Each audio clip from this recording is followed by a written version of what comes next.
In today's video, I am going to be breaking down some of the biggest mistakes that young basketball players make in the game of basketball. Now, let's really check these out because there's a lot of mistakes that defenders make and even offensive players make that really go into why teams lose or even win games.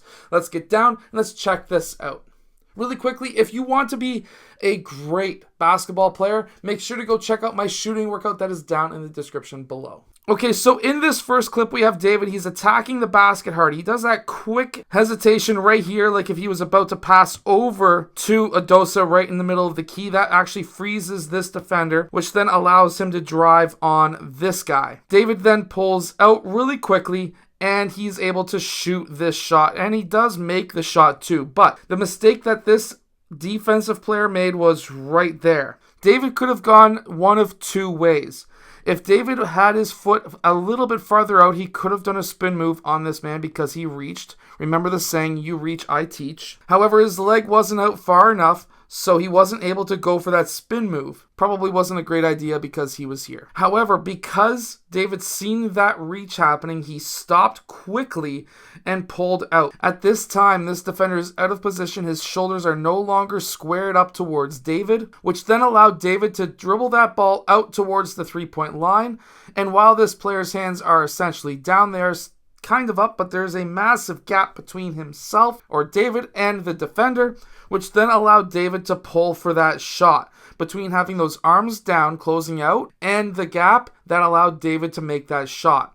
There's three mistakes right here. First is the reach. You just might as well always keep your chest square to the player and shuffle him right down towards the baseline. That would be the most ideal situation in this clip because then David would pull out and you would still be close enough to be able to defend him.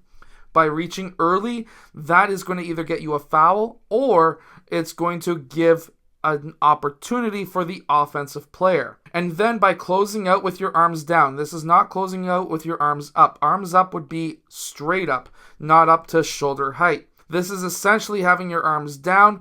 That is not a closeout, and there's also a risk of an injury and a risk of a foul if David was to land on the defender's feet.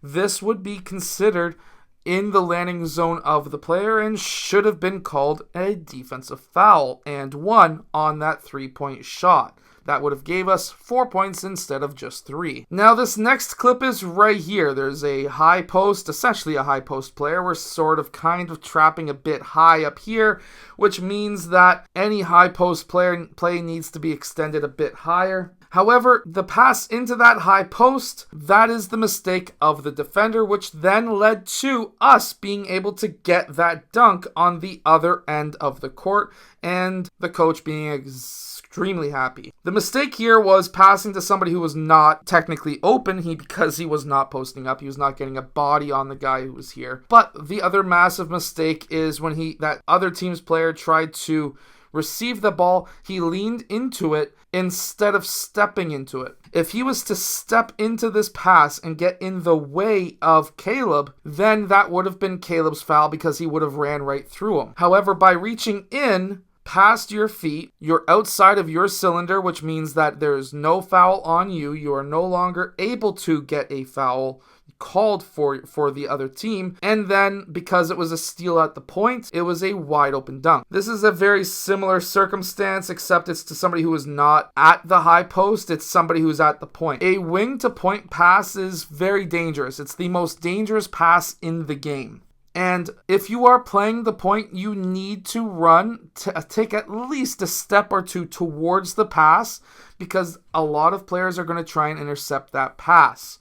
And that is exactly what we see happen right here. Adosa, because this man is running away from the ball, he's taking steps away from it, which means that it's got an even further path to travel to this guy. Adosa is able to intercept that pass as soon as it gets to that player's hands. The player also is not in triple threat. He should be a lot lower so that he can rip that ball through and go and attack that basket while Our guy has now been removed from the situation because of momentum. However, he was not in position to be able to do that. He was taking steps away from the ball, which then is why Adosa was able to get that steal, and then Adosa was able to take 2 dribbles down to the other end and take that dunk. Remember, these guys are 2028, except for David, who is a 2029 player. Our guys are extremely big and strong. This is another one. This time the player actually takes a hop in front of Adosa, or tries to get in front of Adosa by jumping in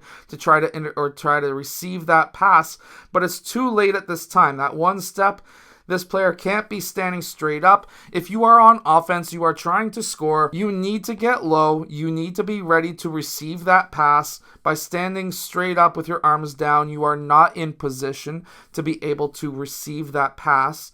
And that is why this pass was intercepted by Adosa, and of course also led to a dunk on the other end. So if you are a player who I just mentioned and you just happen to see this video, this is not me hating on you. This is me merely correcting mistakes that I see a lot of in the game, not just at the 14U level, but also the 13U level and even the 11U level that I coach as a head coach. These mistakes are all across the board. We even see it at the NBA level. That's why players are able to get those fast break dunks. Things like this happen at all ages and all levels. I hope that this helps you and other players be able to, again, not get as many turnovers, but also help you score more points in your next game. If it does, hit that like button, subscribe. Make sure to go check out my shooting workout that is down in the description below, and I will see you guys again in my next video.